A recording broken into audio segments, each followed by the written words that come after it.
All right, so here's my modest dye space. I'm just picking wool off of everything. That's the way. This is the woolly half of the garage, and then the other half of the garage is like, you know, house garage. I thought I'd run you through the basics of what I have. You don't need all the dyes that I have here. I have a lot. I consider it's kind of like paints, you know, for a painter. I have lots of different dyes because I like the different effects of different dyes, the different applications of different dyes. Every dyer has a different setup. Every dyer does, you know, has different things. So I'm just like pulling fiber out of everything, and I'm not going to edit that out because there's fluff everywhere all the time. I dye in pots. I do kettle dyeing. It's a kettle dyeing method. That's all you see. I don't have a bread warming oven. I don't do trays.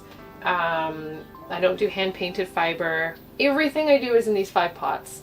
I do have a set of 5 other pots under there so that if I'm trying to churn out like a wholesale order or something, I can do a batch and then take these off, put them aside, take those out, put them on, fill them up, and then do another batch so that they can then set, and then I might repeat again at the end of the day. So do another 2 batches only when I'm under the pump and have to get stuff out. Otherwise, to be honest, I like to do 1 batch a day or 2 batches a day. Life has been busy with 3 kids, so I don't operate like a lot of other dyers. I'm pretty low output, to be honest, compared to like, you know, other dyers who are doing a lot of different batches per day using bread warming ovens. They might do hundreds of skeins a day. I do 10 or maybe 20. So yeah, that's my space. Here comes my boy. I'm recording. I was in the middle of recording when my son came in and told me that I had left a pot of water boiling, which then didn't have water in it because it boiled dry. Bit distracted today. Kids are in school. They're back to school today after summer holidays, so naturally I'm a bit distracted. Hello. Can I help you? So, we're gonna have to put you away. Do you need some attention and love? I'm trying to dye yarn and, you know, tell people about things. Do you need some attention, or are you gonna go? Are you just gonna groom yourself on me? This is Bonzo, a very cute lynx point Siamese. His sister is sleeping up in the rafters. Do you need some attention? Should we put this in the bloopers? Shall we? Because you have to go. I'm trying to be professional. Okay? Off you go. Okay. Don't jump up there. So, back to what I was trying to say before I got really distracted.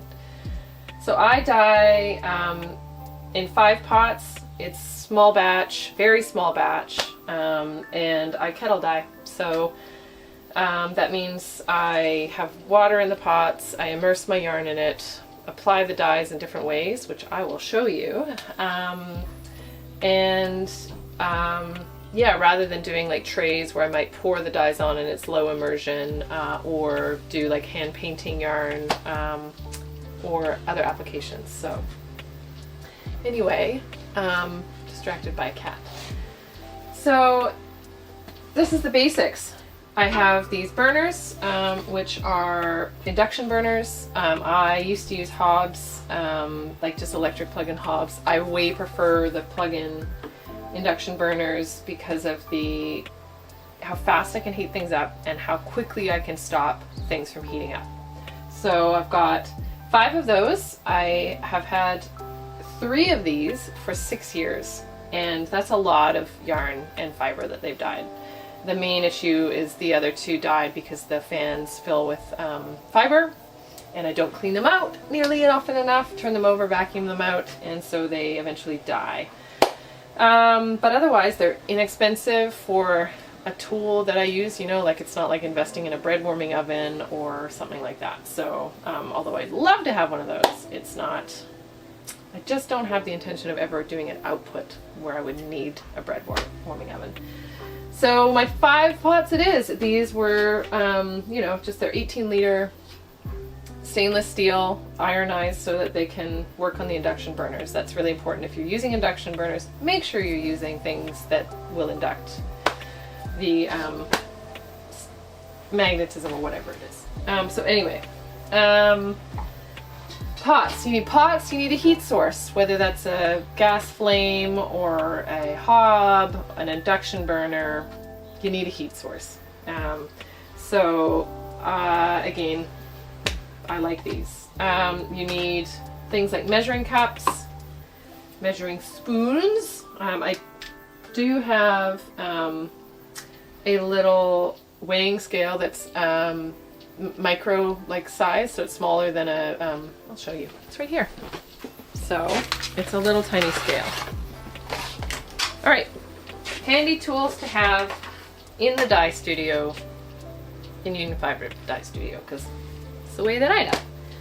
Pots, 18 liters, stainless steel, a heat source, induction burner, a gas hob, electric plug-in hob, a stovetop, although I don't take any responsibility for the mess you create in your own kitchen. My partner was very happy when I moved out of the kitchen years ago. Measuring cups, they're great. I have 5 plus an extra, and you'll understand why. Obviously this is for my setup. So if you're just, learning to dye, you don't need 5 pots and 5 burners and 6 measuring cups. You just need a simple setup. But, important point, it has to be dedicated to dyeing, because when you're using dyes, you don't want to have foodstuffs going in to things that you've been dyeing in, because even though they're non-toxic, they're still, they contain stuff you don't want to mix with your food. So anyway, a stirring utensil covered in fiber from many years of use, a sieve. You pour your stalks through there and it catches any loose particles that did not dissolve properly. This is a very extra tool. You don't have to have this unless you're really trying to go for accuracy. I think it's called like a drug scale. So you can measure out small things on there. So I measure out small amounts of dye powder, goes into the micrograms or whatever. Measuring spoons.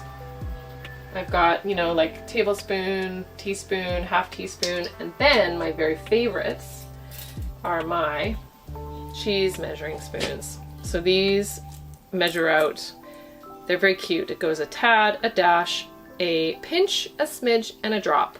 And a drop is 1/64 of a teaspoon. So it's teeny, teeny, tiny. These are awesome for getting fairly accurate measurements on powders, if you're using powders rather than a dye stock. So dye stock is where you dissolve the powder into your dye solution. And then the most important thing that you're going to have is a mask. You don't have to invest in a big heavy duty ventilator mask like this, but you do need to get something that will stop fine dust particles. So like sanding masks, where you have fine dust particles, those will be totally fine. But you don't want just like your blue surgical mask or whatever. Like, it has to be something that seals up, goes around, and will stop fine dust particles. And then, because dyes are fine dust particles, they're fine particles. Rubber gloves. These are just, from the supermarket. I like to get ones that fit my hands nicely so that I don't feel like I'm all thumbs when I'm trying to mix stuff. Less spilling of things, especially because I'm using teeny tiny spoons with my hands, so I need to make sure I can grab them and grip things properly. So good pair of gloves. Some people just use like your slip-on latex or blue nitrile gloves. I personally like to have rubber gloves because the techniques that I use often include touching hot yarn, and so these actually provide some insulative factors that the lighter, thinner gloves don't. So there we go. Those are the basics, other than my trusty spoon, which has seen so much dye and so many dye baths. And then my patisserie whisk, which is covered in felted fiber from years of, I do shear it on occasion, but yes, anyway, it just collects fiber from stirring in the pot so much. This thing is not a necessity, but man, I love it. It's one of my favorite things, Get your ink out at the end of the day and put it in the dye pot. Quite satisfying.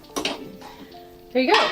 You got your simple setups. All my pot lids are down here. So pot with a lid. You want a pot with a lid. And there you have it. Those are the basics. And otherwise, it's just having some nice buckets to rinse your fiber and yarn and soak them in and all that kind of a thing. It doesn't have to be anything too fancy. I think that's it. We might, you know, there's other things that we need for mixing the dyes and whatnot, but we'll go into a more in-depth video for that.